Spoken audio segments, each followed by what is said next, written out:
Hey Lore Keepers, and welcome back. We've officially punched our tickets into the brand new year, and if you thought 2003 ended on a high note, 2004 is here to hold your beer and show you how it's really done. This is the complete January 2004 full month omnibus, and man, we are starting this year off with some heat. Looking at the board this month, it's a fascinating snapshot of Marvel's experimental phase. We're diving deep into the debut of a gritty street-level mutant drama in NYX number 2. It's a real heavy hitter, it's raw, it's uncomfortable, and completely changed the expectation of what a mutant book could look like. We've also got the horrifying body struggle Mimic is facing over in Exile number 37, and the introduction of an explosive and mysterious Geldof in the Ultimate Spider-Man number 49. This issue's great because it shows Brian Michael Bendis playing with the weirdness of the Ultimate Universe, serving as a perfect breather before the massive number 50 milestone. And then we've got Wolverine the End, which is essential reading. It gives us that gritty old man Logan prototype that feels so definitive now. And we can't forget that political chess match of Tony Stark's new gig at the Pentagon and Iron Man number 74. This is a standout political thriller where Stark becoming the Secretary of Defense is a massive power move that redefined his role in the broader Marvel landscape.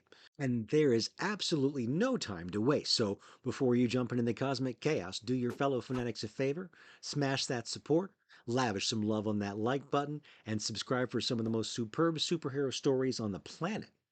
Alright, Story Sages, let's kick things off with a reality-shattering bang. Files Volume 1, Issue 37. Hold on to your hats, fellow fanatics, because things just went from bad to cosmic horror bad in the latest installment. Mimic just pulled a classic comic book move. Internal parasite meets massive power upgrade meets raging through a major city. And yeah, it gets messy. So the brood embryo inside Mimic decides it's time to hatch, and our boy bolts from Reed, Tony, Ben, and Morph at the shoreline. His destination? None other than Times Square, because, where else do you go for a good old-fashioned superhero brawl? Mimic's got a twisted plan. He needs to fight to rev up his healing factor, hoping it'll burn the alien invader out. And he gets exactly what he wants. He squares off against the Exiles and even the newly formed Fantastic Four, taking them down one by one. The kicker, the nasty brood egg isn't just parasiting, it's also boosting his powers, allowing him to mimic an unlimited number of abilities from every hero he clobbers. Talk about a dangerous feedback loop. While Mimic's throwing down, Reed, Doc Ock, and Tony are back at the lab, scrambling to whip up a formula to send Mimic's healing factor into overdrive. And once it's ready, they tag in Nocturne, who tries to possess him, and while the recently realigned Thing charges in for the money shot, injecting the formula right into Mimic's eye. Ooh. Thankfully, it works. Mimic's healing factor goes wild, obliterating the brood egg and returning him to his old self. But victory comes at a heartbreaking price. During the chaotic battle, Sunfire gets trapped under the rubble of a collapsing building and tragically suffocates to death. This loss sends Morph into a fury, raging at Mimic. Morph, who deeply cared for the 20-year-old Sunfire, argues that Mimic, being a seasoned veteran, should have offed himself or at the very least told the team about the brood egg inside of him way sooner. His secrecy costs them dearly. And just as you're wiping away a tear for Sunfire, a familiar face pops in her place. Blink, she's back, presumably to fill in the now vacant spot on the team. This is a classical comic book move. One hero falls and another fan favorite steps in, providing the revolving door for superhero teams never to stop spinning. What do you think Blink's return means for the team dynamic, especially with Morph still reeling for Sunfire's death and Mimic's grave mistake? Elektra, Volume 2, Issue 29. Elektra, ever the master of her craft, has been hired by a mysterious benefactor to stop the rising tide of the chaos in an island nation of Nau. With the nation's queen already in exile, the royal princess's last hope to escape the coming storm. But the Piaka Loio and his fanatic followers, led by the watchful General Seivi, have other plans. They've cornered themselves in an unmapped mountain fortress. It seems no one's even allowed to see the prophet face to face. This isn't your typical warlord, this is a true enigma. The cultists, fueled with a zealous belief, ambush the princess's motorcade, taking her hostage, and they believe they now hold all the leverage. But they've made one final mistake. They've mistaken the decoy for the real thing. With the princess captured, General Xavier announces their advance on the city will begin at sunrise. The cultists cheer and their faith is cemented as the Piacaloio himself makes a brief dramatic appearance. The camera holds to his feet and the crowd bows in unison. His speech is a rallying cry for vengeance and a promise that they will reclaim what is rightfully theirs and become kings. But just as the cultists celebrate their victory, we cut to the princess tied up in the secluded room. In a flash, she disarms the guard, revealing her true identity. It's not the princess at all, it's Electra, and she's already inside the compound, having meticulously planned this ambush to get close to the prophet. The hunters become the hunted, but her mission has just become that much more complicated. Supreme Powers, Volume 1, Issue 4. General Casey of Project Hyperion arranges a tight and secret meeting with Mark's foster parents, in which he's decided it's time for Mark to lose his parents, and allowing him to rely upon America as his spiritual parent, which would help him to understand that he belongs to the country. Casey gives his token of appreciation to the foster parents for their contribution by paying them handsomely, and they go off to live under assumed names in Amsterdam. Meanwhile, in Chicago, Kyle Richmond has inherited his family's fortune, but is left with a reminder of how he became rich, as he has now taken on the vigilante identity of Nighthawk. Mark is debriefed by Casey about the Atlanta blur. He and many of the agencies in the government have been trying to identify the blur without any success, in which Casey shrugs it off and says it's probably urban legend. He presents Mark a copy of the only captured picture of the blur that can only be seen carefully by Mark to know that the blur is real. As Mark begins to leave to Atlanta to investigate the blur, his foster parents prepare to leave for Amsterdam. Hyperion arrives in Atlanta and hovers there throughout the entire day, just waiting to hear the blur. And by nightfall, he finally hears him and chases after him. Hyperion reaches up to the blur and tells him he just wants to talk. However, the blur outruns and escapes Hyperion, leaving him to realize he's not the only superhuman being. American soldiers arrive and inform him that his parents have been in an apparent boating accident. Hyperion quickly flies into the lake where his parents were supposed to be fishing. He uses his flash vision to scan the lake, finding the wrecked boat, but also killing every fish in the lake in the process from using his powers. Meanwhile, Mark's foster parents are in Amsterdam and go their own separate ways. Cut to the scene, Mark is in a serious state of distress. Thanos, Volume 1, Issue 2. Warlock and Thanos find themselves on Rigel, with Warlock attempting to convince the Rigellans that Thanos' contrition is genuine. However, before much progress can be made, a coup erupts. The Rigellan soldiers arrest the High Commissioner and then threaten Thanos. Warlock quickly dispatches his own attackers, only discovers that Thanos has already violently dealt with his own guards and vanished. They track Thanos to the planetary's central control room, where he's surprisingly making improvements to the planetary defenses. Thanos then kills the rebellion's ringleader and presents it as a service to the Commissioner. And despite Thanos' violent acts, the Commissioner accepts the offer for help, directing him to the crisis on Rigel 18. Using Thanos' advanced technology, they teleport to Rigel 18, finding it surprisingly under attack by Galactus. Thanos is unexpectedly hopeful, noting that Galactus has been there for 3 days without consuming the planet. This gives him the opportunity to fulfill his pledge to the Rigellans by convincing Galactus to leave. Now, if Galactus refuses, Thanos vows to slay the cosmic entity. Meanwhile, a shadowy observer confirms that the events are unfolding exactly as planned. Between the panels.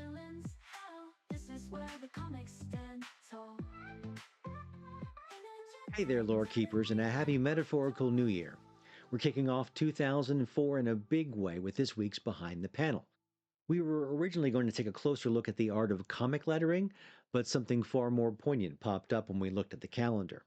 A major leadership change that happened right around this time, back in 2003 and early 2004. We're talking about the departure of Bill Jemas, a guy who, for better or for worse, had a massive impact on the shape of Marvel Comics. Now, Jemas, who served as president of Marvel, was a larger-than-life character. He's the huge reason we have the Ultimate Marvel line, which helped pull the company out of bankruptcy for creating an accessible entry point for new readers. He was known for his big, bold ideas like spearheading the move away from the Comics Code Authority, pushing for more trade paperbacks, and generally shaking up the status quo. His controversial and often confrontational style created a lot of internal friction, especially as Marvel began to eye its future as a movie powerhouse. Jemis's public and sometimes personal feuds with creators and executives made him a liability as the company shifted from survival mode to long term strategic growth. This friction, particularly with Marvel Studios CEO Avi Arad and CEOs Ike Perlmutter, led to his eventual departure, marking the end of a chaotic but creatively fertile era. With Jemis gone, the stage was set for a new kind of leader, Dan Buckley. Buckley's return to the company in 2003 was a strategic move. He was officially named the publisher of the comic division in 2004, a role he'd prepared for through a prior 7 year stint with Marvel from 90 to 97. Now, during his first stint, he held a variety of positions, from new product development to international publishing, with his last role being the vice president of marketing services. This experience gave him the deep understanding of the business side of Marvel's operations, which was precisely what they needed at that time. So, what exactly does a publisher do? Well, think of them as the top executive in charge of the entire publishing operation.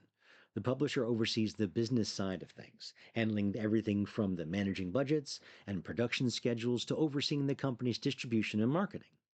This is different from the editor in chief, who focuses on the creative side, working directly with the writers and artists on stories themselves.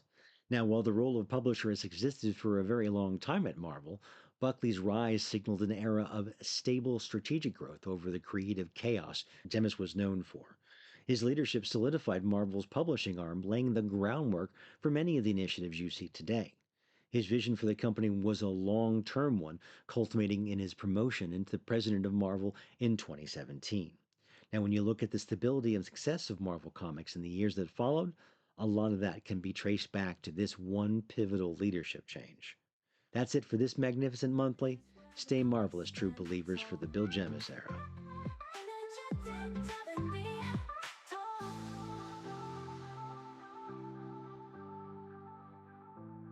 Ultimate Spider Man, Volume 1, Issue 49.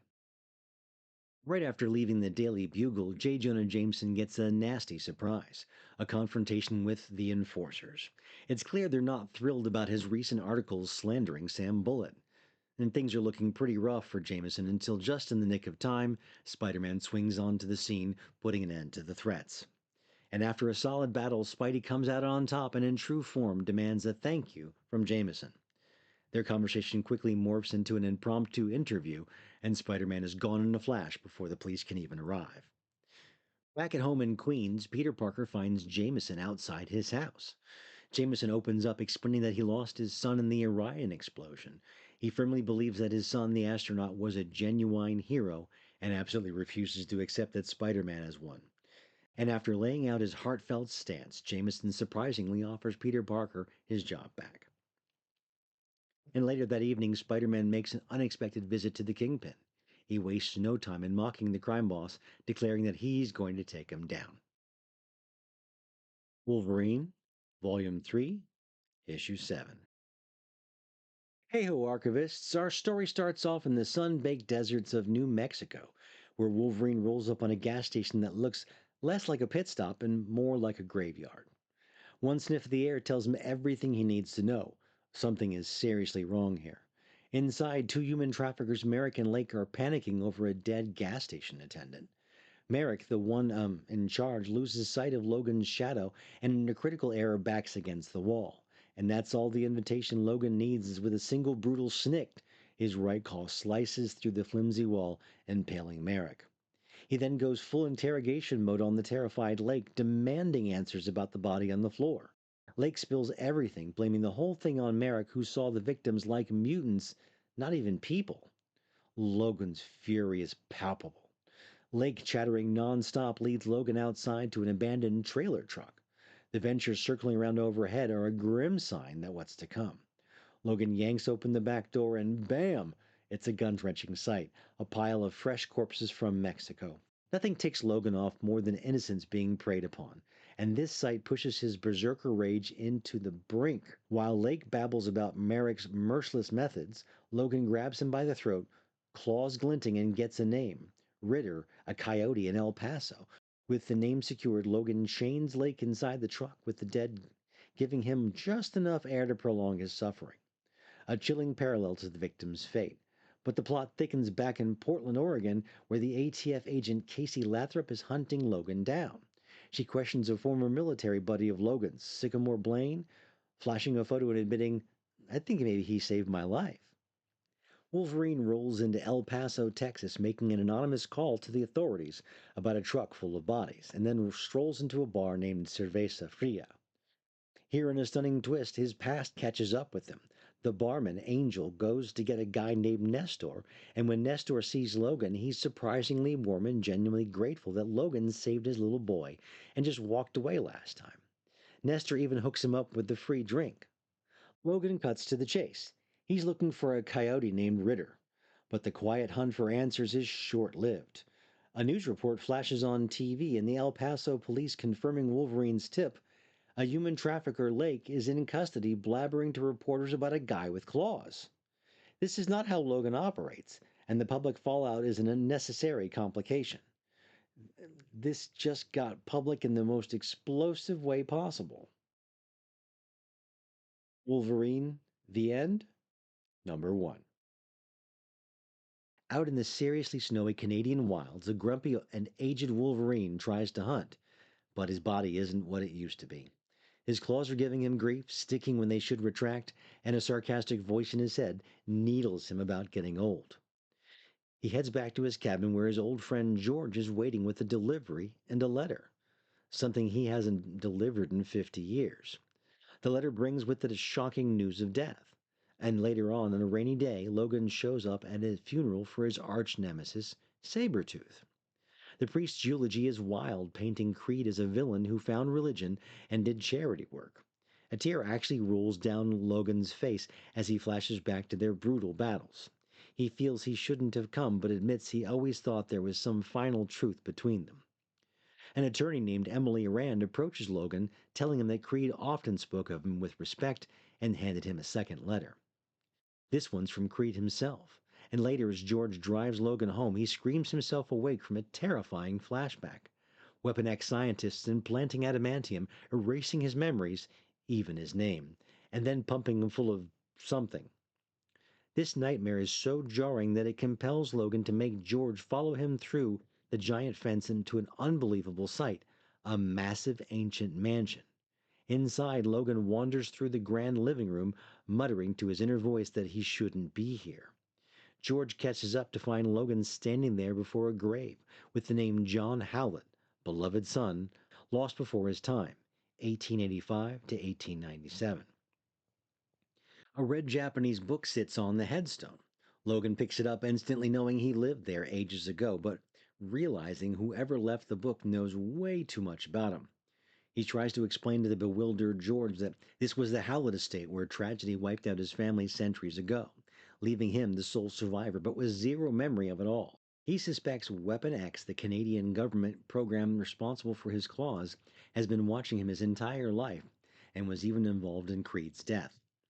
Logan's paranoia spikes and he suddenly grabs George by the throat, even suspecting him of being an agent. George, terrified, calms him down, and Logan releases him, looking around, muttering, Weapon X, man, they're everywhere. The terrifying truth of the lifelong conspiracy has finally hit home. This one really digs into Logan's roots and why he's such a complex character.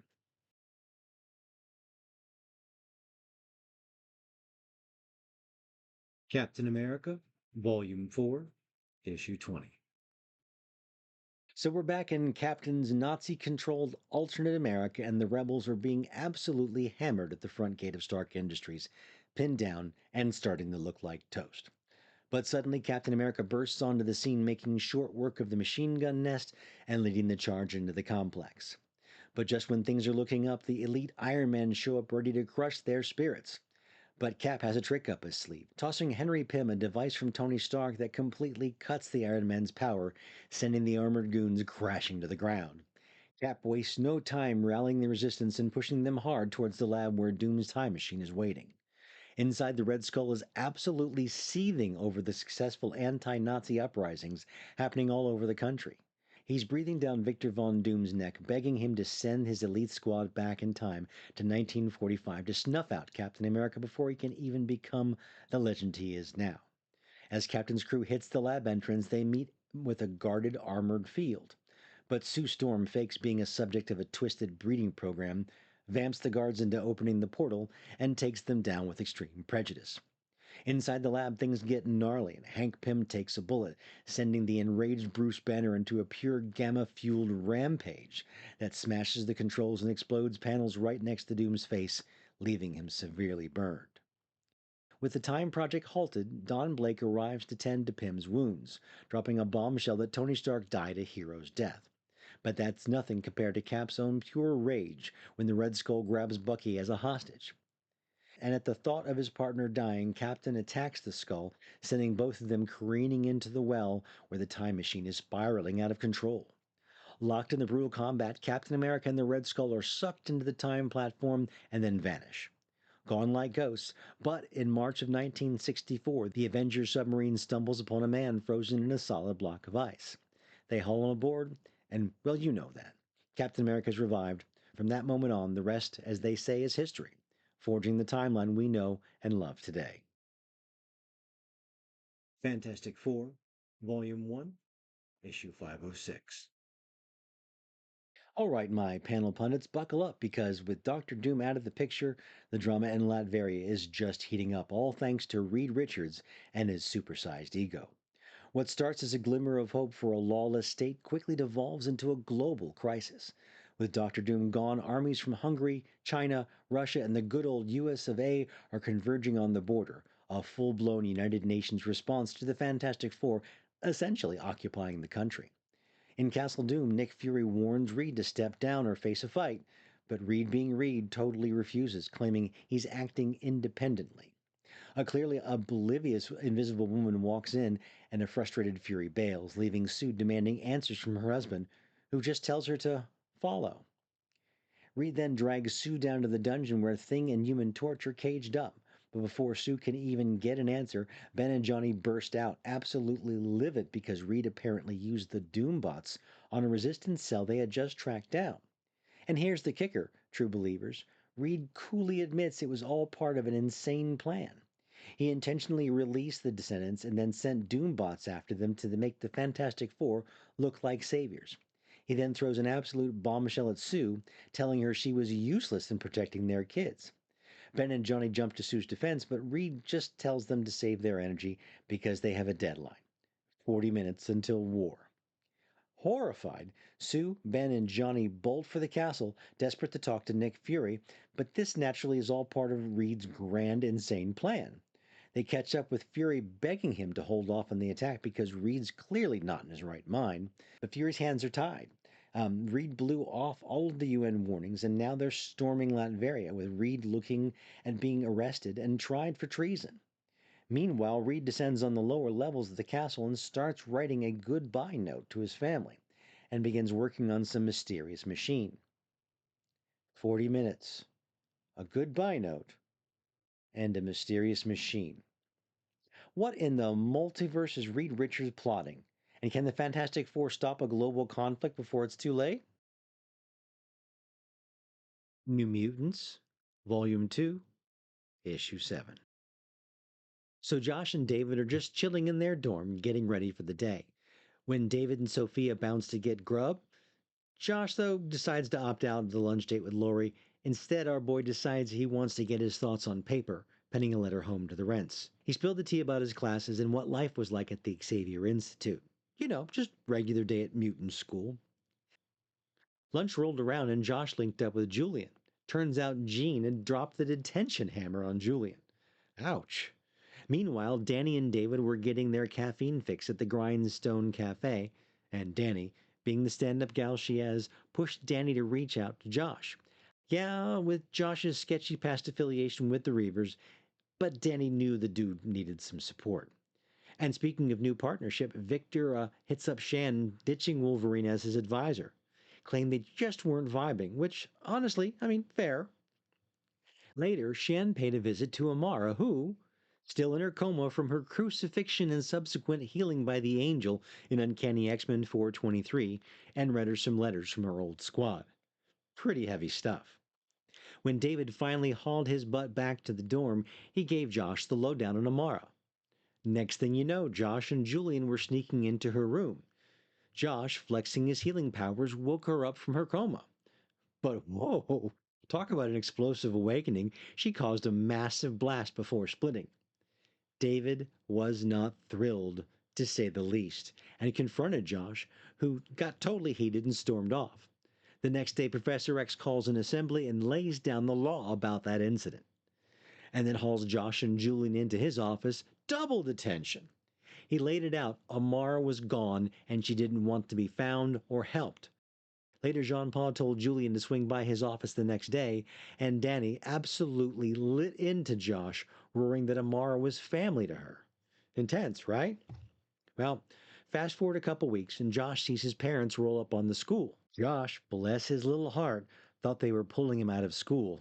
Plot twist, they were actually making the school his new legal guardian. Talk about a mind bender. After his folks left, Danny tries to be all warm and fuzzy, insisting that they're now his family. But Josh, being the prickly pear he is, totally blows her off. Some folks just aren't ready for found family life, huh? NYX, Volume 1, Issue 2. All right, my archivists, our story kicks off in two very different but equally chaotic homes. First, we have Cameron Palmer still shaking from the bizarre incident she witnessed at school the other day, while her boyfriend Sam plays Mr. Mom and tries to get her to eat. Meanwhile, over at the Nixon pad, Mama Nixon, who is having a rough morning, stumbles upon her son Ty's secret white powder stash. Oh, you know what happens next, right? Down the toilet it goes. And Ty, obviously not thrilled, flips out, causing a full blown family brawl. Kitten, totally fed up with the chaos, storms out for school. And honestly, can you blame her? Things don't get any chillier for Kitten once she gets to the school gates. As soon as she steps foot inside, her teacher, Miss Palmer, drags her straight to the principal's office for questioning.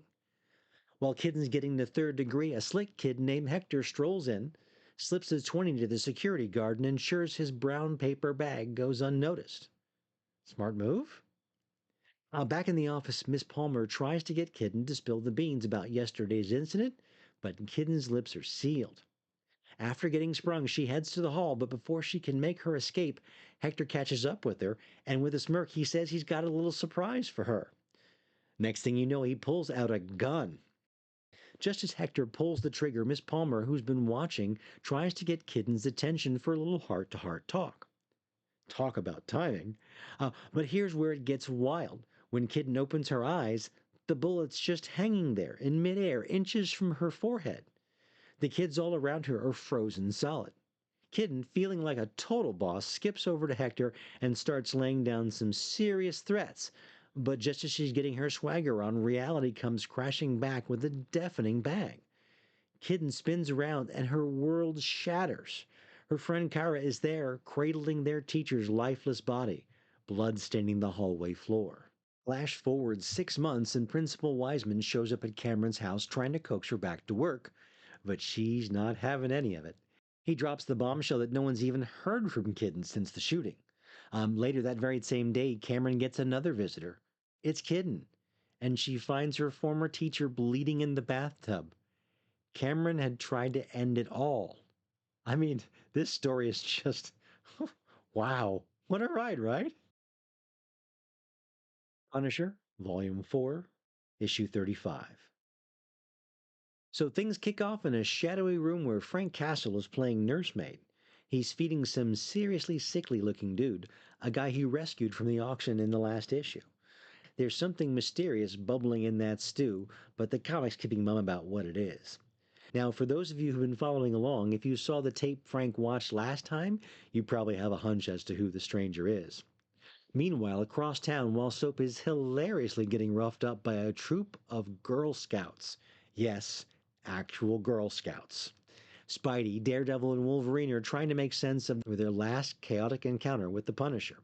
They figure they're not in any real danger themselves since Frank usually avoids collateral damage, so they decide to keep on his tail and try to bring him to their version of justice. Fast forward a bit after Soap snaps out of his totally wild daydream where he's a ripped, shouting god beheading bartenders. Yes, you heard that right too. Frank decides it's time to stir the pot. He lures our superhero trio right into a trap by, well, doing what he does best, taking down an ex-con. And wouldn't you know it, the heroes show up right on cue. Frank's got a surprise waiting in a nearby building. A bazooka. He lines it up and blast! He fires it straight at Wolverine, absolutely obliterating his entire midsection, from chest to calves. But don't worry, the indestructible adamantium skeleton is still intact, naturally. Despite the brutal hit, Logan somehow still screaming for help. Spidey, quick on the draw, swings up to the window Frank just blasted from, only to step right onto a pressure detonator in a room rigged with explosives. Our friendly neighborhood web-slinger is now stuck, frozen in place, knowing a single wrong move could set off a dozen bombs all around him. Talk about a bad day to forget your spider sense. Now, just when Frank's about to unleash an ultrasonic device to totally incapacitate Daredevil, Dee Dee pulls a fast one and punches his hand right through the wall from the other side and manages to break Castle's arm in the process. Boom!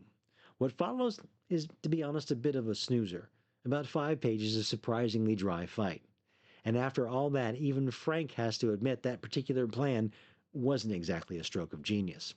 Sometimes even the Punisher has off days, right? Read Incredible Hulk, Volume 2, Issue 63. All right, my Canon Keepers, our story picks up right when we left off, with the Hulk busting back into Nadia's diner to rescue her and the mysterious Mr. Blue from a swarm of krill.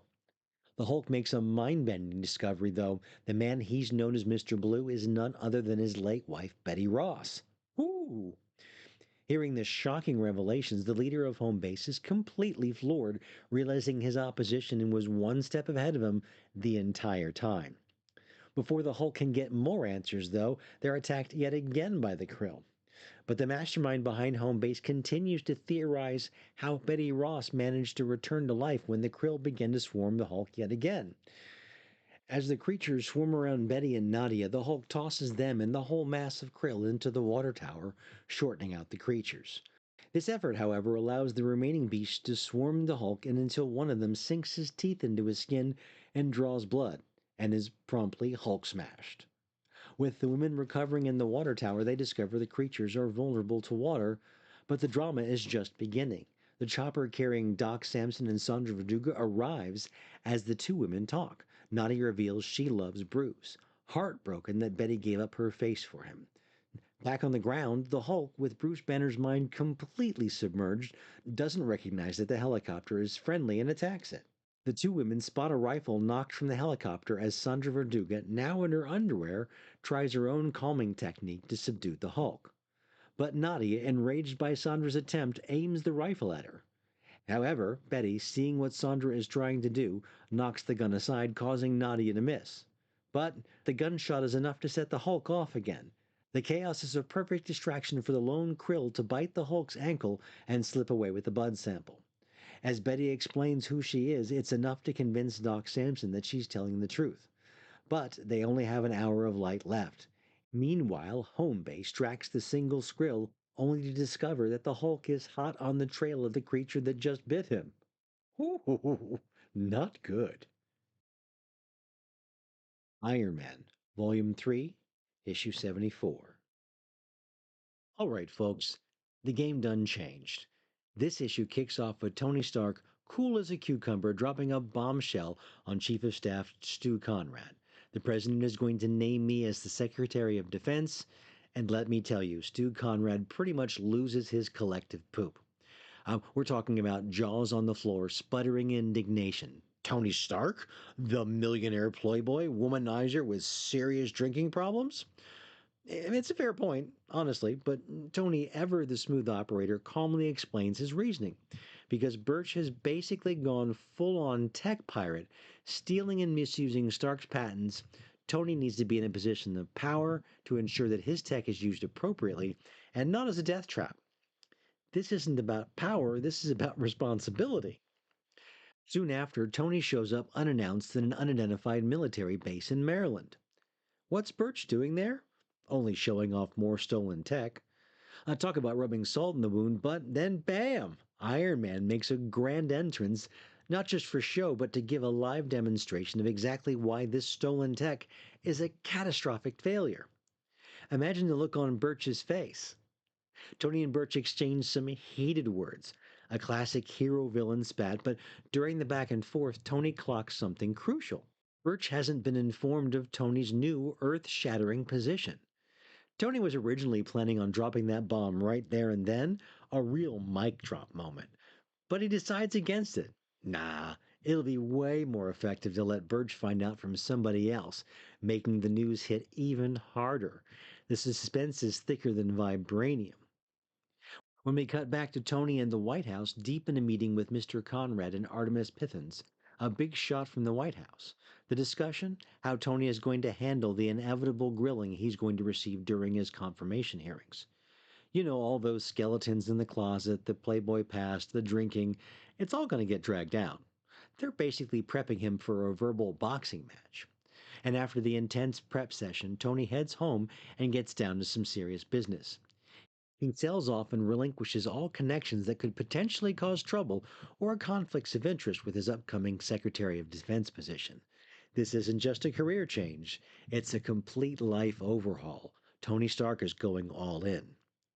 And then the big moment arrives. Tony stands before a massive crowd, delivering a speech that, in classic Stark fashion, boils down a truly audacious yet inspiring declaration. No one ever needs to die from war again. It's a heavy statement, a bold vision for a man stepping into a role of Secretary of Defense. This isn't just about managing conflicts, it's about fundamentally changing the nature of warfare itself.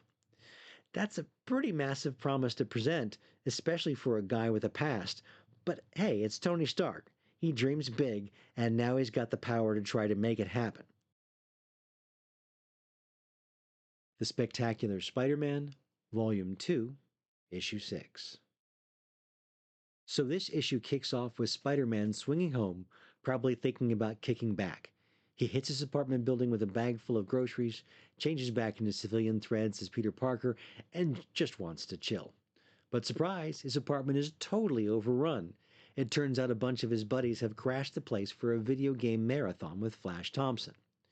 Meanwhile, in some secret lab in Midtown, the notorious Dr. Otto Octavius is tinkering away, making his metal arms even more menacing. Back at Peter's pad, the video game session has officially turned into an all-nighter. Everyone's wired, playing late into the night, and then a moment that gives Peter a huge jolt of morale. It actually looks like Flash's video game character moved. This might seem small, but it's a massive step forward for Flash, who's been trying to recover from his brain damage. The next day dawns and we're at the always chaotic Daily Bugle. J. Jonah Jameson and Joe Roberts are locked into the classic headline battle. Robbie's pushing hard for the big story about the Palestinian delegation visiting New York and emphasizing its importance. But you know JJ, he's not having any of it. He overrides Robbie and slaps a headline about an explosion in Milwaukee onto the front page instead. And later that afternoon over in Greenwich Village, Peter is still working with Flash. He's trying to get him to squeeze a small toy, continuing his physical therapy. But just then, Mary walks in, and she and Peter make plans for later that evening. And as MJ heads out, something incredible happens. Flash actually gives the toy a little squeeze. Another small but significant win for our pal Flash. But his patrol takes a dark turn when he's confronted by none other than Dr. Octopus on top of the bridge. Doc Ock, being the usual smug self, lays out a bizarre demand. He wants Spidey to take off his mask and parade through Times Square for the whole world to see. Naturally, Spider-Man refuses the ridiculous ultimatum. Octopus, ever the villain, promises that mask will come off just before he attacks. Doc Ock wastes no time in gaining the upper hand. Delivering a chilling revelation, he's juiced up his arms, making them 10 times stronger. He gives Spidey one last chance to unmask himself publicly. Again, Spidey refuses, and Doc Ock, with a sinister grin, guarantees the web slinger's true identity is about to be revealed, whether he likes it or not. But before Ock can make good on his threat, Spidey makes a desperate move. He scuttles away from his foe and plunges into the water below to escape. As Spider Man disappears beneath the surface, Dr. Octopus simply waits, a chilling promise on his lips. When Spidey wakes up tomorrow, everything will have changed. What does Doc Ock have planned? And how will Spidey deal with a world turned completely upside down? Ultimate 6, Volume 1, Issue 4. So, from his digs in the Hamptons, Norman Osborn makes the phone call that sends shockwaves all the way to the White House. Next thing you know, the President of the United States is absolutely laying into Nick Fury. Why? Because Norman just ratted him out, spilling the beans that Fury's been holding Osborn and four other heavy hitters without a trial. Talk about a major no no. Now Osborn's got a list of demands: give him his son back, toss Fury in the slammer, and cough up a cool $100 million. If they don't pay the bill, he's threatening to drop the whole scandalous story live. And get this, Norman's got his crew with him: Octavius, Dylan, Kravinoff, and Marco, all geared up to take Fury down hard. This isn't a casual chat. Meanwhile, the Ultimates are already in the thick of it, their Quinjet slamming right into the building where folks who worked on Kravinoff's show are hanging out. They're demanding to know where Craven is, but nobody's spilling the beans. So Fury just goes full lockdown, arrests everyone, and grabs everything. Captain America is giving Fury the stink eye, but Fury's dishing it right back. You can feel the tension in the air. And while that's going on, Otto Octavius has already snagged all the security codes, and Osborn's team is already ready to unleash their master plan. The stage is set for some serious fireworks. Back at Triskelion, Peter Parker is trying to have a chill phone call with Aunt May. Then, out of nowhere, an agent screams about a hack. Fury barks orders about shutting everything down, but before they can even finish that sentence, the lights go out. Total blackout. Peter Spider-Sense starts going bonkers, and then blam! Electro bursts in, zapping agents left and right. Sand starts pouring into the room, and before Peter can even think, a massive sand hammer sends him flying. The ceiling just implodes, and Green Goblin comes crashing down, laughing like his usual maniac self. Norman calls Peter his boy, and then hits Peter with a jolt of electricity. Now there's a rude awakening for our web slinger. What do you think of this sudden full on assault? This looks like a nightmare for the good guys, right? Ultimate X Men, Volume 1, Issue 39. So the X Men find Jean Grey flat out in a field, totally wiped after she unleashed some serious pyro power on the enemy copter. Jean's clearly in a bad spot, pushing everyone away because she just wants to forget the whole fiery ordeal. Good old Nightcrawler teleports her back to the mansion, getting her squared away under Xavier's watchful eye. Meanwhile, Wolverine sniffs out Tara's location. Nightcrawler's all in, insisting he tags along because he knows the smell of Weapon X, and he's got his own bone to pick with those guys. Wolverine tries to pull the lone wolf act, but Cyclops steps in, laying down the law. This is a fight for all mutants, and they're joining the charge on Weapon X. Now that's a team up. Now, over at Tara's hideout, things are getting kind of messy. She's struggling to keep her operation running while her boss just wants to pull the plug, thinking they've blown too much cover, made way too much noise, putting Weapon X on blast. The crew's torn. Do they keep hunting or bail? And just as they're debating, a sudden chill sweeps through the hideout. Bam! The X-Men crash the party, telling Tara to throw in the towel. But Tara's having none of it. She takes out her own team before turning the gun on herself. Moments later, S.H.I.E.L.D. rolls in with Commander Dugan leading the charge. He lays into the X-Men, chewing them out for jumping into a mission that wasn't theirs. Dugan drops a bombshell. Ever since Wolverine's mug went public with the X-Men, they're basically a giant target, all thanks to Logan's checkered past. Back at the mansion, Jean is still trying to get her head straight after the powers went wild. She looks at Wolverine, and it's clear this whole chaotic mess has really messed with him too. He's looking for something, anything to hold on to, just trying to find some footing after all that went down. It's a heavy weight for anyone, even a guy like Logan. And what do you think about the fallout from this Weapon X confrontation? Extreme X Men, Volume 1, Issue 34. Our story kicks off at the Los Angeles airport where Sam Guthrie reconnects with his longtime friend Amara Aquila. She's still reeling from the recent death and resurrection. Amara's emotional turmoil causes her magma powers to flare, a signal that she's done with all the hiding. The two blast off for the X-Corps offices where a reunion with Roberta DaCosta is soured by a shocking appearance of her ex-lover, Empath. An enraged Amara threatens to gut him where he stands, but Roberta steps in, demanding that they work together for the greater good of mutant kind. Outside, Roberta defends his decision to hire Empath, telling Sam that everyone deserves a second chance. Sam, however, is more concerned about the Maria DeConta incident, hinting that someone at X-Corps might be trying to pit humans and mutants against each other. At the same time, in the California courtroom, Rogue and Bishop are furious when a group of mutant delinquents who killed a family are set free. Rogue has no time to dwell on the injustice, however, as she's ambushed by villains and tracks them to the very same X-Corps building. Back at the X-Corps Gala, Sam and Amara are distracted by a sudden commotion. After a brutal fight, she discovers the villain's connection to X-Corps and has come for answers. She crashes her bike, steps out, and directly confronts Roberto, demanding to know what he's really doing in this organization. The truth is about to be revealed. Captain Marvel, Volume 5, Issue 16. Whoa! Talk about a cosmic soap opera. It sounds like Jonas Vella's having a rough day, and everyone else is just trying to keep up. So let's break this down because this plot is thicker than Galactus's breakfast smoothie. So we kick off with Elysius, calm as a cucumber, telling Genis it's time to pack up his emotional baggage and head home. Our boy Genis, who clearly has got a few screws loose, thanks to cosmic awareness, is totally flabbergasted. But he snaps out of it quick sharp and realizes this isn't his mommy, and lets loose with a schwazak blast.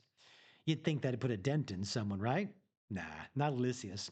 She brushes it off like it's a mosquito bite, probably muttering about Titan science and their fancy anti-schwazak beam tech. Genis being Genis doesn't care, and as far as he's concerned, they're all pushing up daisies, especially Elysius. So he huffs off, leaving Elysius to dryly remark, well, that went well, which honestly is the understatement of the cosmic year.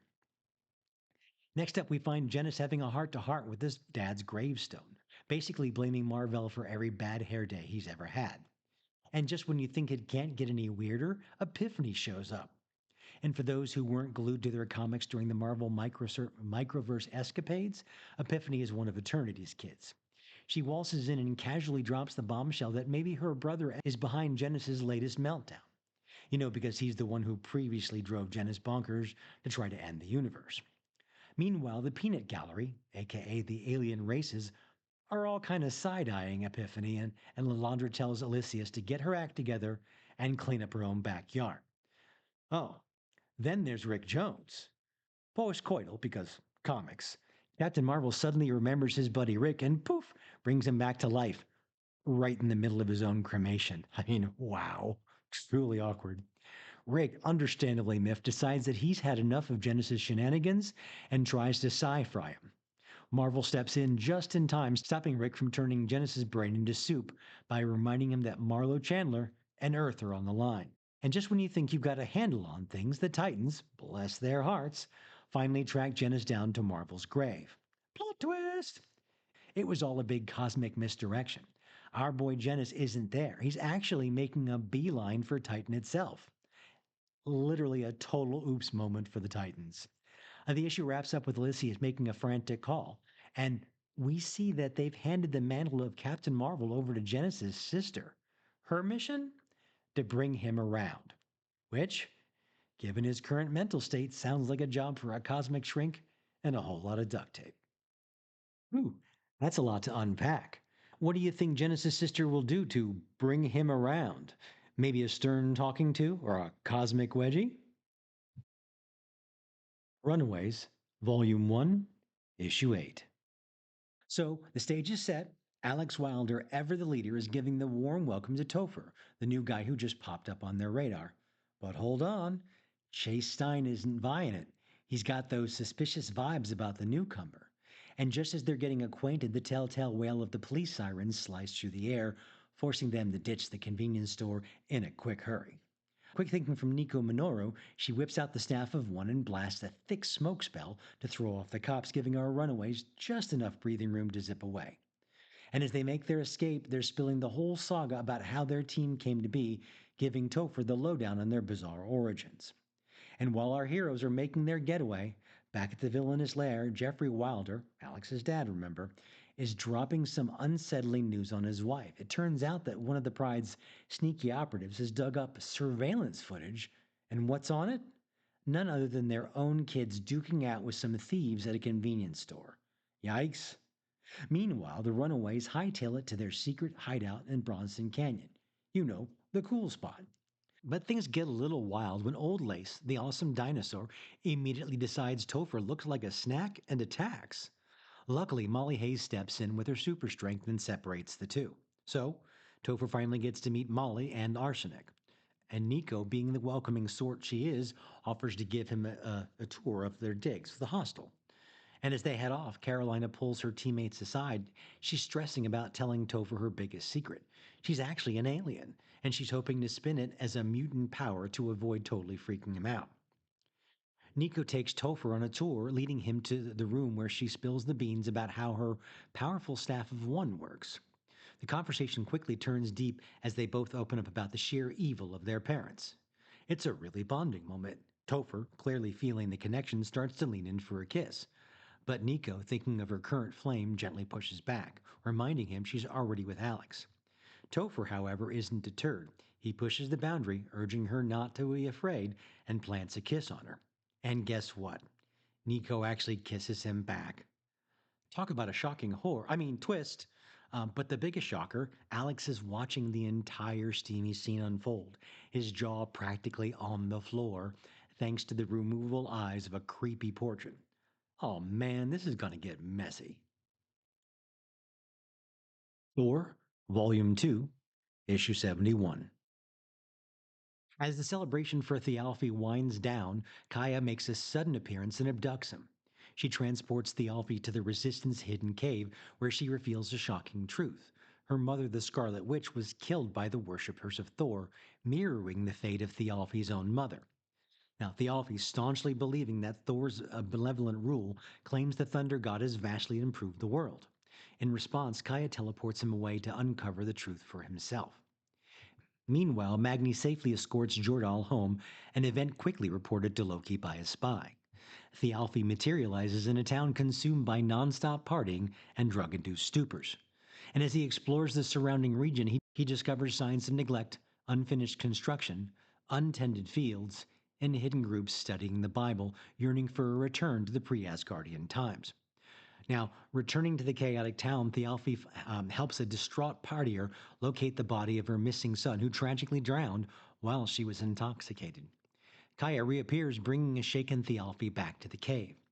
Though he now concedes that Thor's world isn't perfect, Thialfi remains steadfast in his belief that Thor is beyond reproach. It's then that Kaya delivers the ultimate blow, showing him Mjolnir and revealing that Thor is no longer worthy to lift the mighty hammer.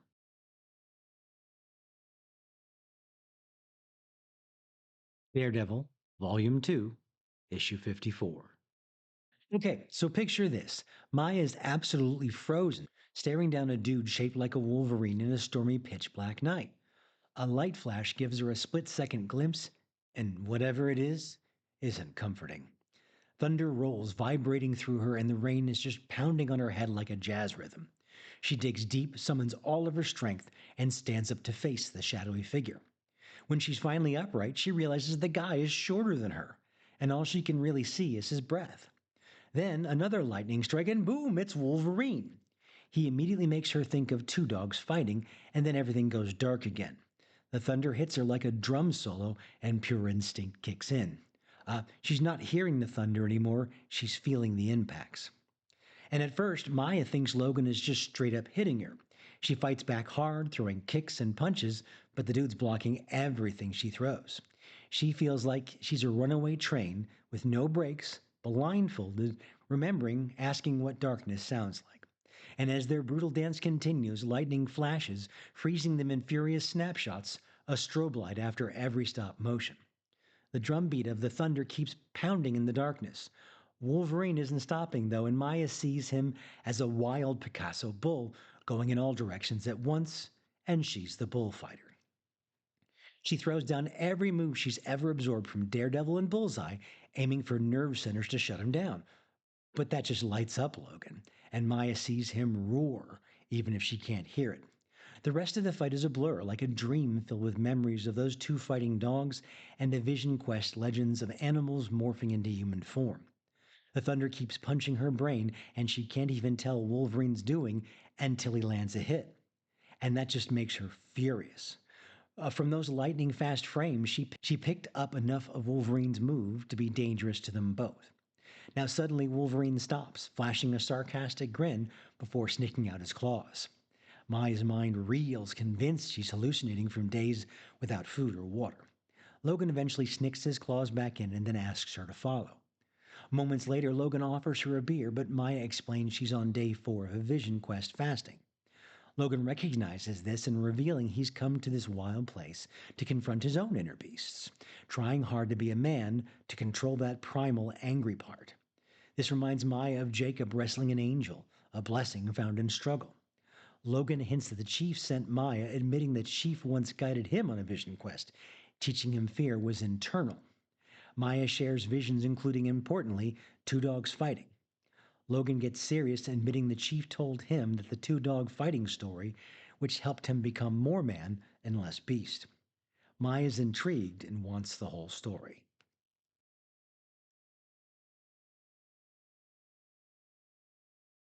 Wolverine, Volume 3, Issue 8. What's up, my narrative navigators, and welcome back to another exciting issue where we're diving deep into the grim underworld of El Paso. Special Agent Aginaga is grilling a dude named Lake about 19 dead bodies found in a trailer. Lake, naturally, is trying to play dumb, claiming he was just riding shotgun for a guy named Merrick. But then Aginaga lays out the brutal details: 11 men, 5 women, 3 kids, the youngest being just 6 years old. Lake knows he's toast and finally spills the name Ritter, the guy who put the whole thing together and has contacts across the border. Meanwhile, watching through a one-way mirror, the stern-faced Cassie Lathrop takes it all in. Wolverine himself is on a rampage, tearing through El Paso looking for Ritter. Logan bursts into Ritter's office, cuts through the chase, and starts giving the dude a real workover, smashing him around like a rag doll. Just as Logan extends his claws, demanding answers about Lake and Merrick, blam!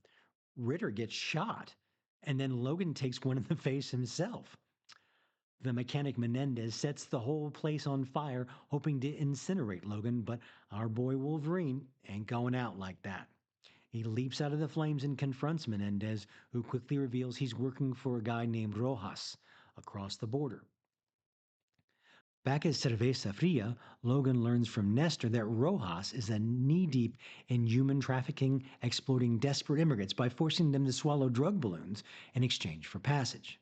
This guy's a full-blown drug lord. He's making people worth less than drugs. Under a clear moonlit night, Wolverine sprints towards the river, scales a fence, and slips into the water, ready to go for a swim across the Rio Grande. Avengers, Volume 3, Issue 74. The scene opens with pure mayhem. She-Hulk, powered by the cosmic nastiness and totally out of control, is rampaging through the city, tearing up everything in her path. The rest of the Avengers are scrambling, barely holding it together against her raw strength.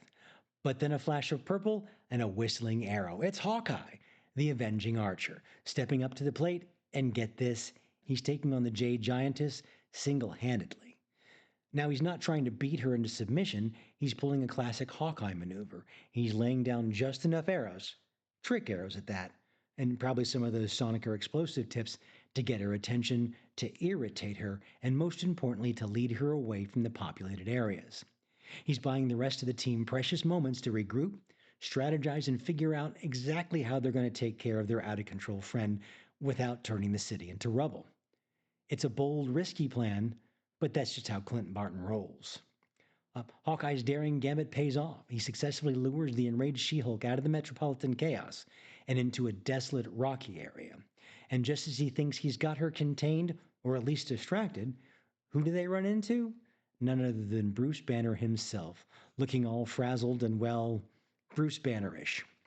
Well, Bruce, with his quiet understanding of the Hulk family's volatile nature, immediately tries to calm Jen down, desperately appealing to the scientist buried beneath the rage.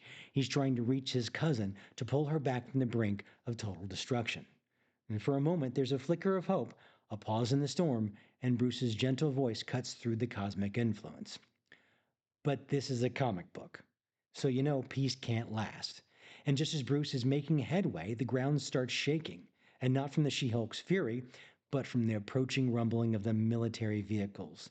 The U.S. Army has shown up, bristling with tanks and firepower, ready to take down the Green Goliath by force. This throws a wrench into everything, and Hawkeye sees the writing on the wall. An enraged She Hulk versus an armed soldiers? That's a recipe for a bloody disaster, and not even her healing factor could make up for the civilian casualties from her collateral damage. Thinking fast with grim determination, Hawkeye makes a brutal yet calculated decision. To prevent She Hulk from literally slaughtering an entire army, and probably himself in the process, he does the unthinkable. He intentionally triggers Bruce Banner's transformation into the Hulk. It's a shocking moment, a desperate measure to fight fire with bigger fire, ensuring that a truly uncontrollable force is unleashed to counter another, hopefully saving lives in the process. What a move, Hawkeye. Now we've got two Hulks to deal with. What were you thinking? Emma Frost, Volume 1, Issue 5. The saga kicks off with a family disaster so profound that Christian Frost is practically exiled. We find the whole Frost clan at the airport waving goodbye as Christian leaves town, disowned by his father due to his lifestyle choices. Talk about a brutal send off. And later that night, Emma finds her mother sitting alone and it hits her. Mom's not going to do squat about Emma's father fondling another woman. Emma, furious, grabs her mother's shoulder, and boom, telepathic feedback sends them both reeling, forcing her mother to witness her husband's infidelity through Emma's eyes. This mental jolt is too much for Mom, sending her straight into a seizure. And just when things could not get any worse, Emma's brother calls, revealing that their father fired him. Emma, now boiling, storms into her father's office, telling him off and leaving the old man stunned. Meanwhile, her mother finally wakes up from the coma, but the storm is far from over. Emma visits her brother, trying to find some normalcy by watching a movie with him and his brother, but their peace is shattered as the SWAT team bursts in, arresting them both. It turns out that their father isn't just a philandering bigot, he ordered the police to frame Christian's boyfriend, aiming to have him deported back to Cuba. This Frost family reunion is going from bad to utterly horrific. Before Emma can even process this layer of evil, Adrian confronts her. It's not explicitly stated, but it definitely looks like Adrian has psychic powers too, adding another unsettling layer to the Frost family dysfunction. The chapter culminates in a nightmare scenario that bleeds into reality. Emma wakes up from her terrifying dream and instinctively rushes into Christian's room. What she finds is truly horrifying and heartbreaking. Christian is hanging, dead. His father's cruelty and the weight of his family's judgment has pushed him to the ultimate tragic end. This is a gut punch of an installment. With Christian dead, how will Emma deal with her father's monstrous actions, and what role will Adrian's burgeoning powers play in the ensuing fallout? Fantastic Four, Volume 1, Issue 507. So, the United Nations is rolling in to shut down Mr. Fantastic's occupation of Latveria. The rest of the Fantastic Four, Sue, Ben, and Johnny, are freaking out, convinced Rita's officially gone or off the rails, and they're begging Nick Fury to hold off the invasion, but no dice. Fury's got the UN breathing down his neck and tells them to surrender. The FF refuse and head right back into the country, but surprisingly, Fury orders his soldiers to hold their fire. Meanwhile, back at Dr. Doom's lab, Reed is in full mad scientist mode, prepping his final plan. He's flashing back to fond memories of his family as he sets the lab to self-destruct, activates a device, and poof, he's gone. But before the whole place blows, Sue swoops in containing the self-destruct in an invisible force field.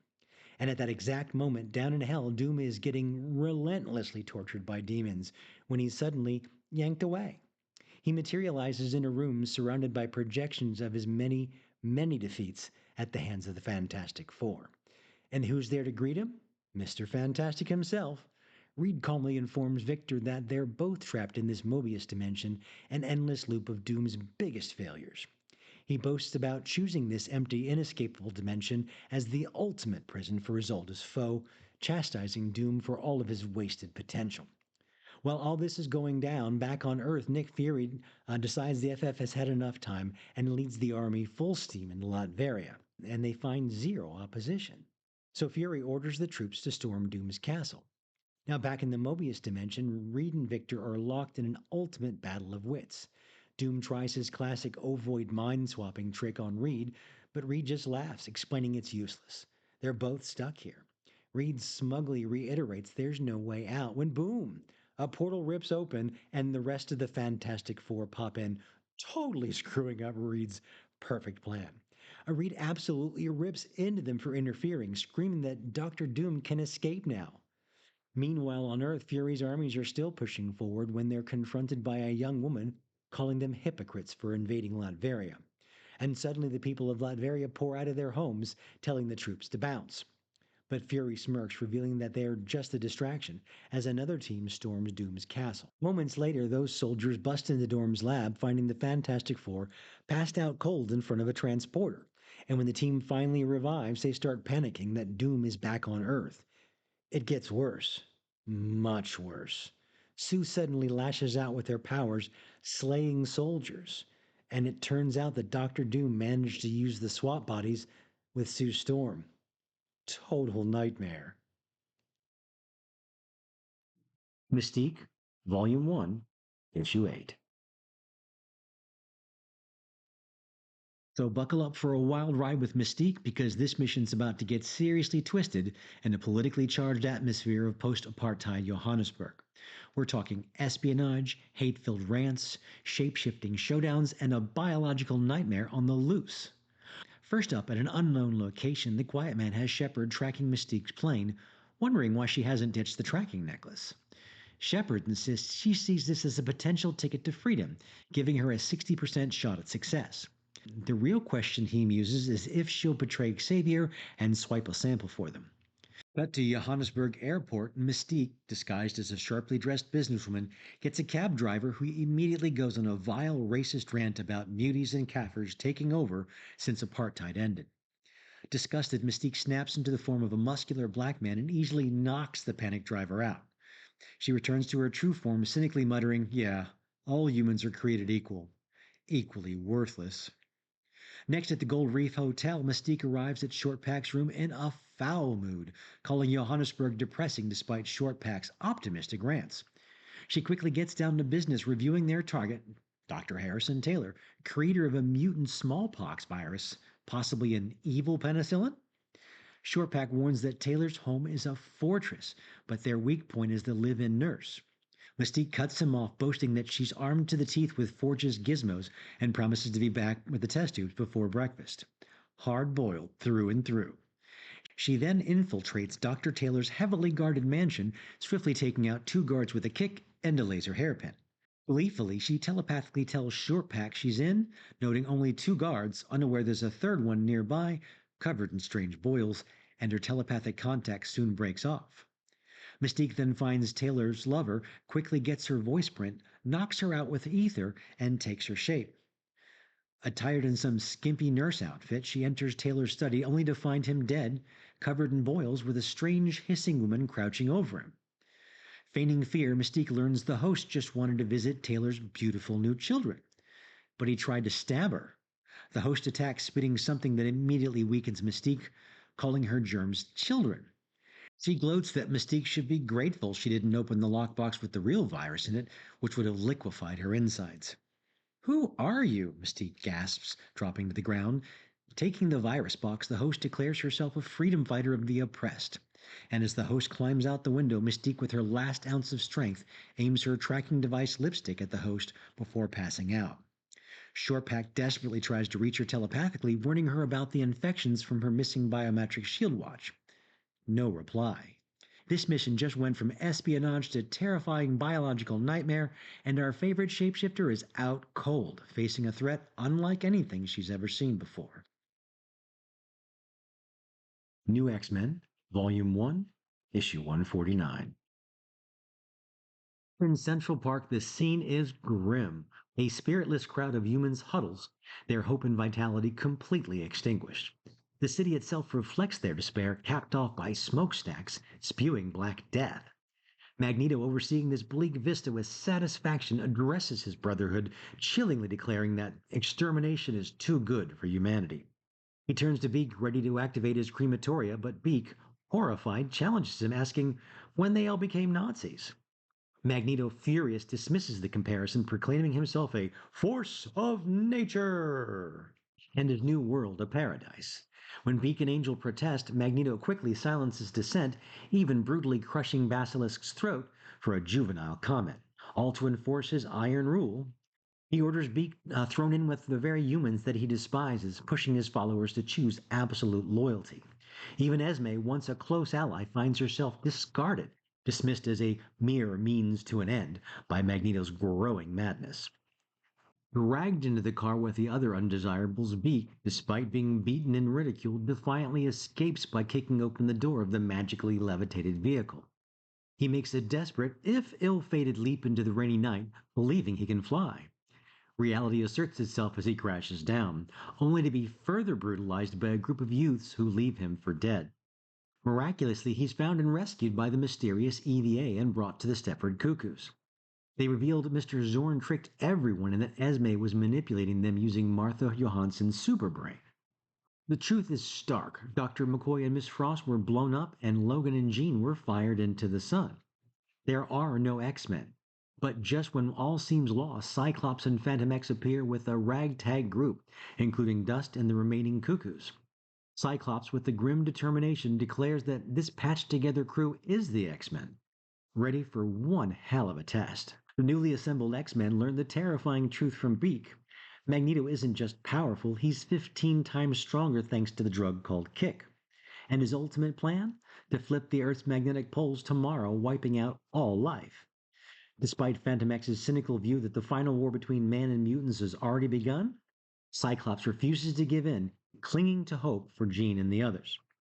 Meanwhile, Magneto's own inner consciousness, manifesting through the Zorn mask, confronts him about his escalating brutality.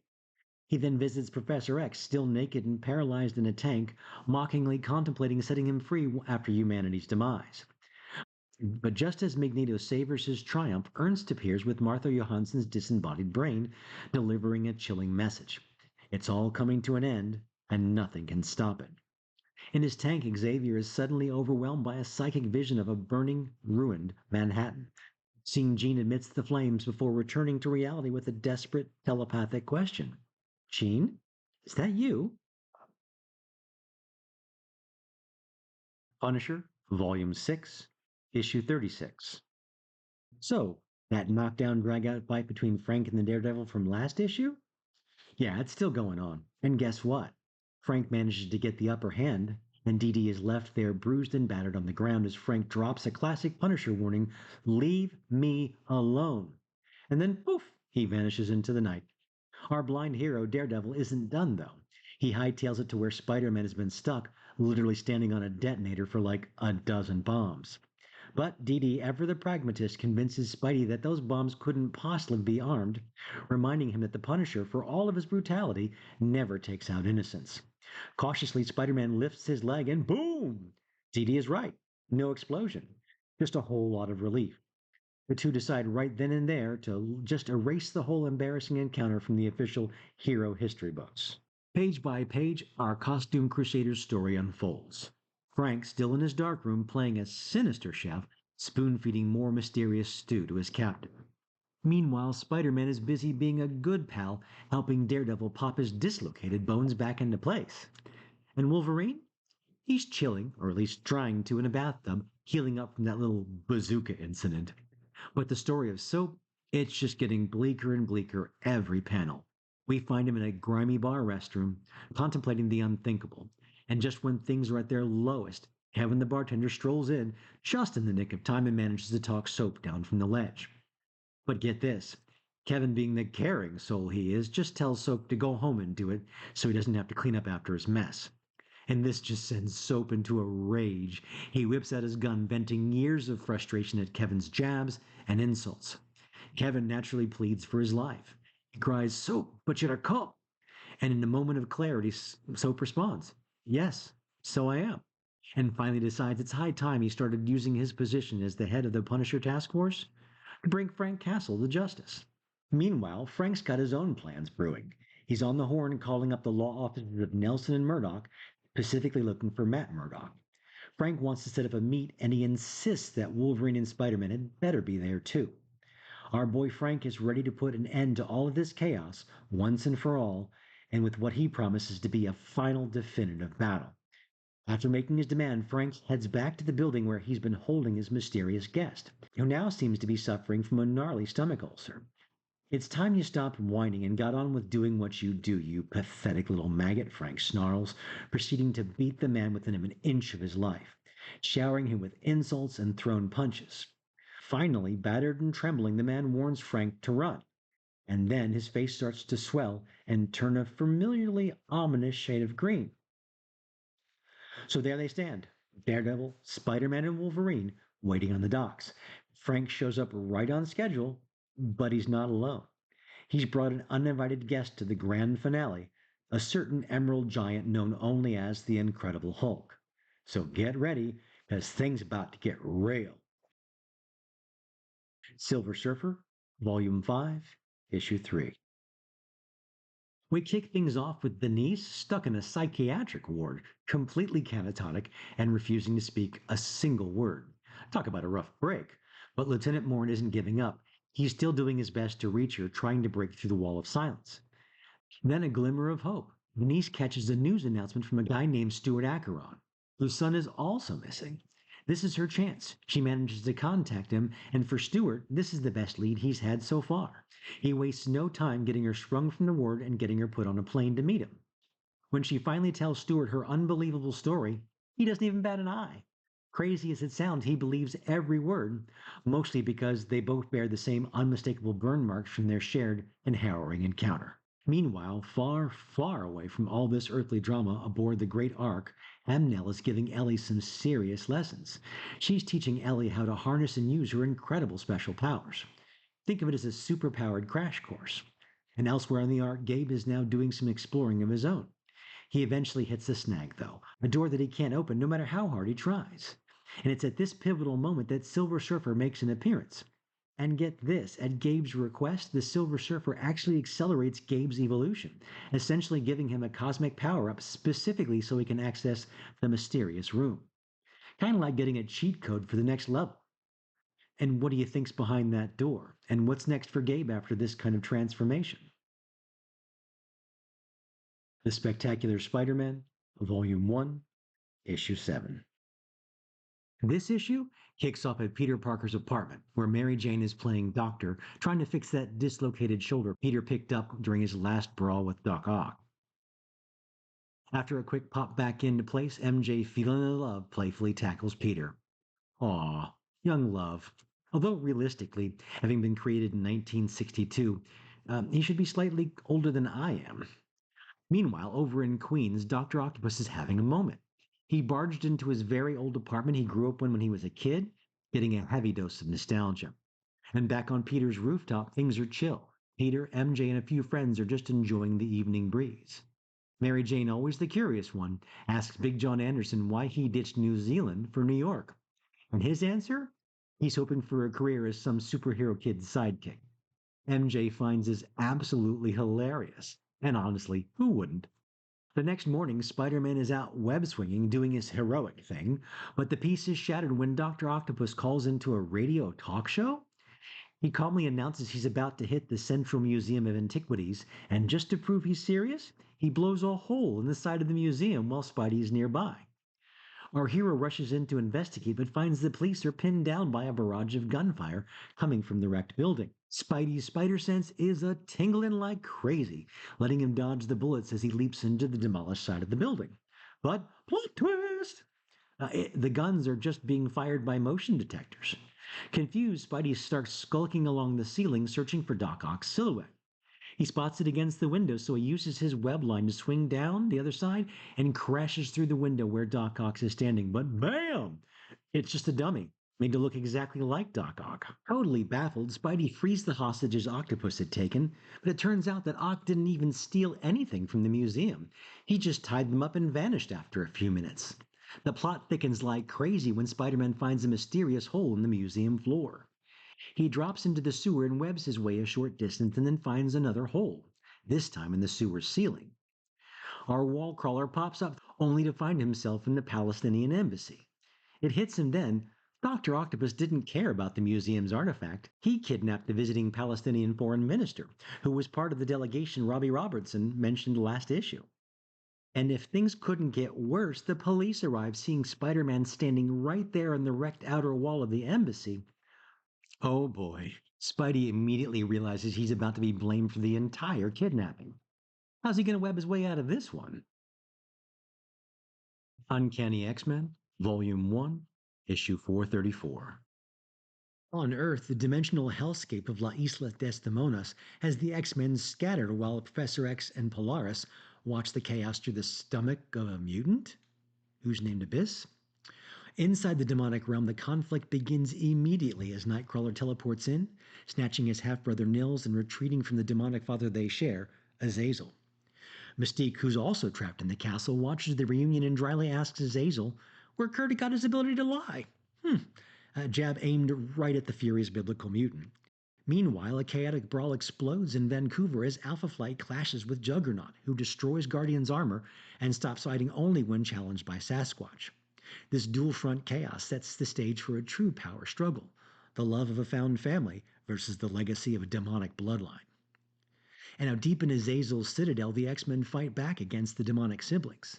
In the castle pits, the blind psychic Janaea uses her unseen extended limbs to attack Husk, Havoc, and Jubilee while ruthlessly crushing Carter Gazikanian. The siege is broken when Iceman, whose shattered body was being held by Carter, reveals his master plan. He drains all of the moisture out of Janaea's body and instantly reforms himself, declaring that he'd put better use of that water anyway. Simultaneously, captured Archangel is freed by Kiwi Black, another of Azazel's sons, adding a powerful mutant to the rebellion. And back on Earth, Polaris decides a tactical nuclear option is best. She uses Abyss's power to violently pull Azazel's castle through his dimensional portal, causing the entire castle to violently collapse around the demons. In the midst of the destruction, Kurt teleports in for one final confrontation with Azazel, who attempts to sway his favored son to rule by his side. Kurt defiantly refuses, telling his father he's nothing more than a Lothario with regrets, and not the man who raised him.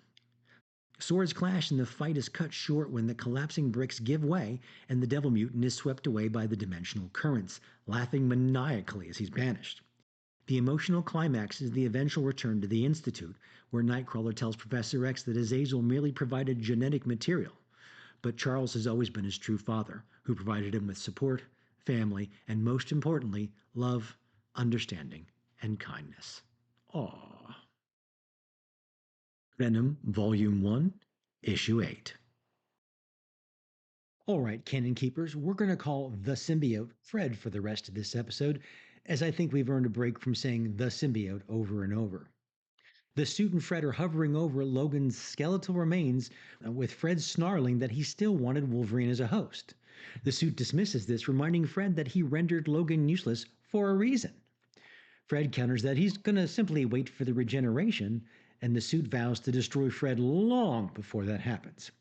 But his focus is broken as Vic, an agent of the Ararat Corporation, blindsides him.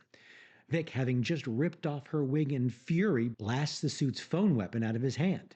The suit quickly advises Fred that Vic is wearing a cybernetic collar, a control device designed to bond and master Fred against his will.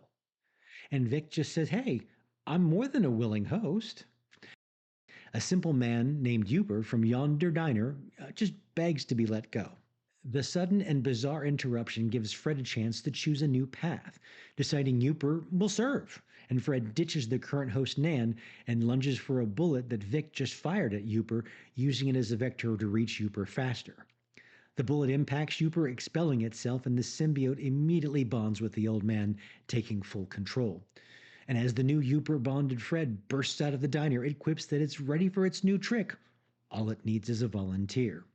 Meanwhile, Vic contacts her cybernetic sister Frankie to initiate the tracking process on the new Fred.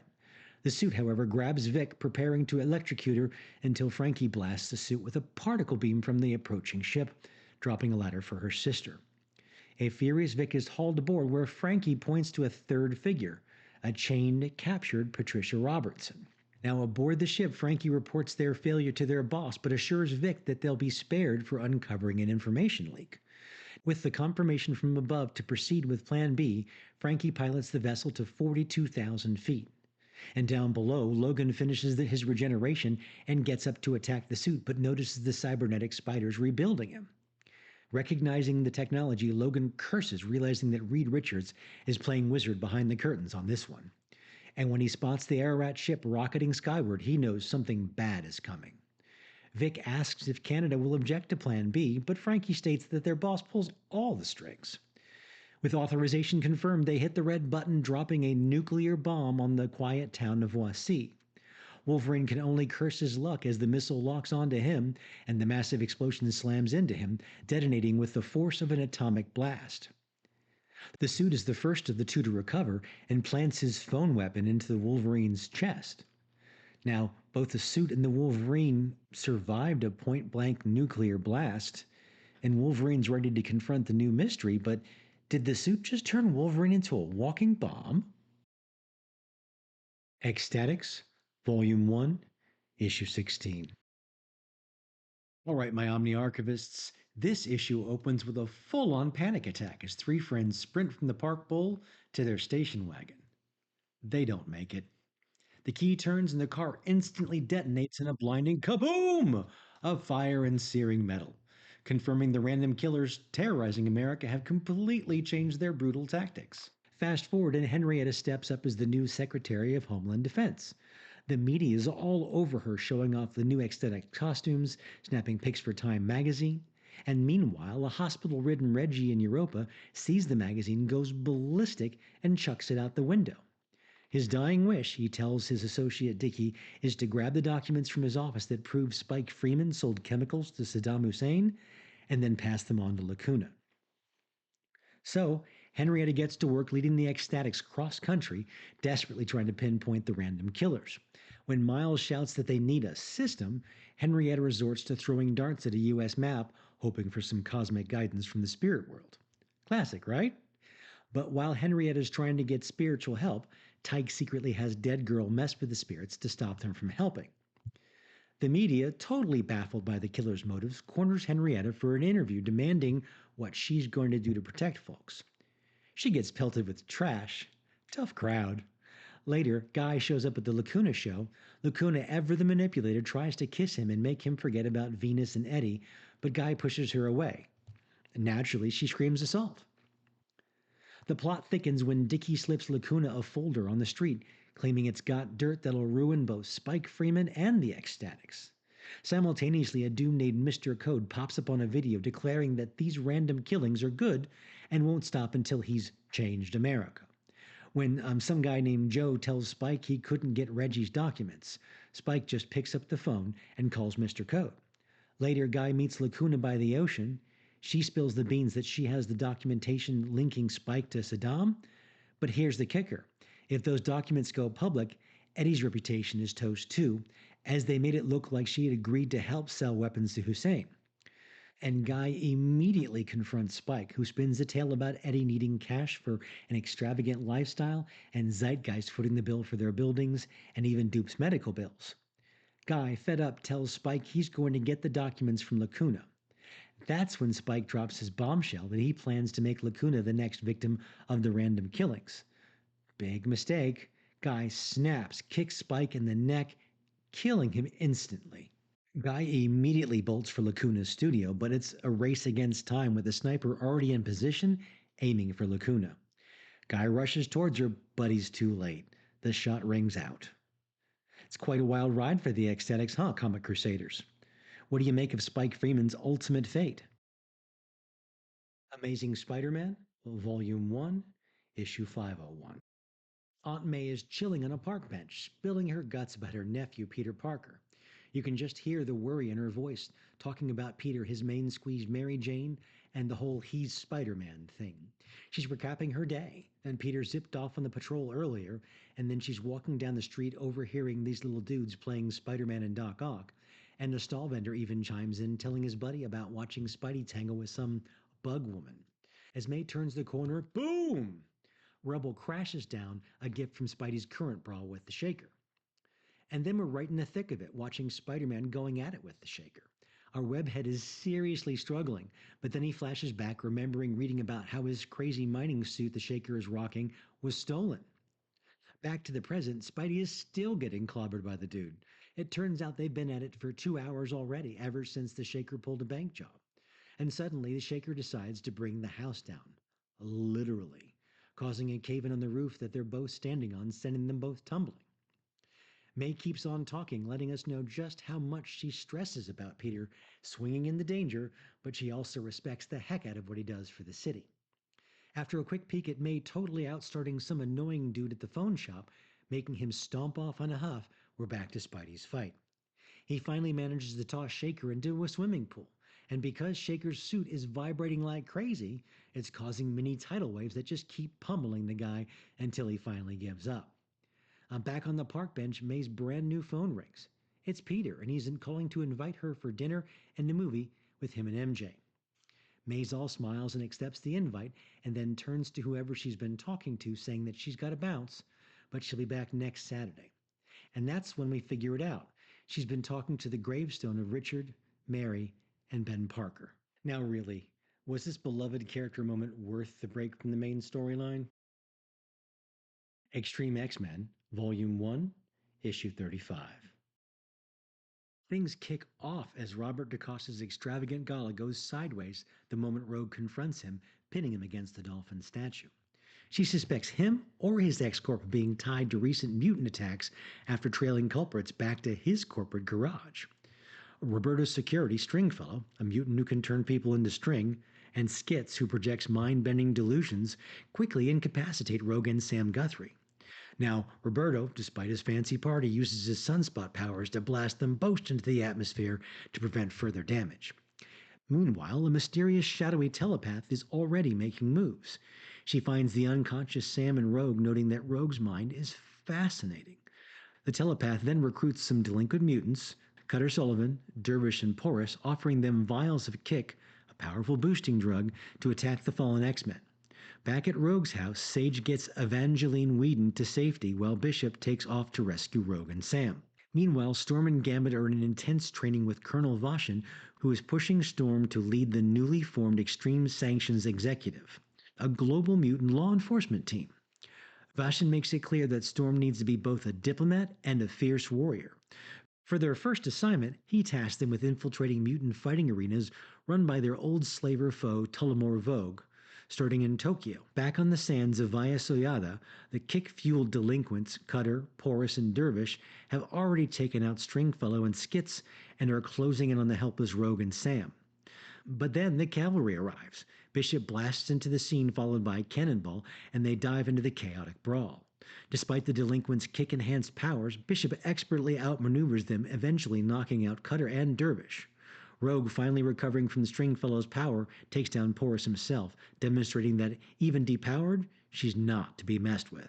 After the gala, Roberta and Namara of X-Corp investigate, discovering that Jared Malloy was involved in property dealings in Via Soyada. Empath, now controlled by the shadowy telepath, forces them into a passionate kiss and then erases their memory of it, leaving only the discovery of Malloy. The telepath reveals her long game. She set up Malloy as a scapegoat and is giving Empath Kick to prepare him to destroy the X-Men. She even hints at something special planned for Sage. Roberto later publicly apologizes for Malloy's actions, promoting Via Soyada as Charles Xavier's dream made real, a blueprint for mutant-human coexistence. Now, while the XSE team watches, Bishop remains skeptical, and Sage continues her hunt for Elias Bogan. In a poignant moment, Anna and Marie visit the DeCanto gravesite where Marie emotionally embraces Rogue, seeking a second chance to honor her family's name. The story closes with a chilling glimpse of a young man, listening to Roberto's hopeful words while cleaning a rifle in a room adorned with a purity poster and a stark fascist bust. His eyes set on a dark, determined future. Really? Purity and the Schutzstaffel? That's some scary, scary foreshadowing. And there you have it, fellow fanatics. January 2004 is in the books, and the Marvel Universe is looking more unrecognizable by the minute. From Tony Stark stepping into the belly of the beast at the Pentagon to the absolute devastation we saw in The Incredible Hulk, the status quo isn't just being challenged, it's being dismantled. We've seen heroes pushed to their absolute breaking points and secrets revealed that are going to haunt these characters for years to come. So, please practice patience, players. We'll be seeing you in February Part 1. Here's the titles we'll be covering next episode. We'll be seeing you next episode. Same ordered time, same ordered omnibus.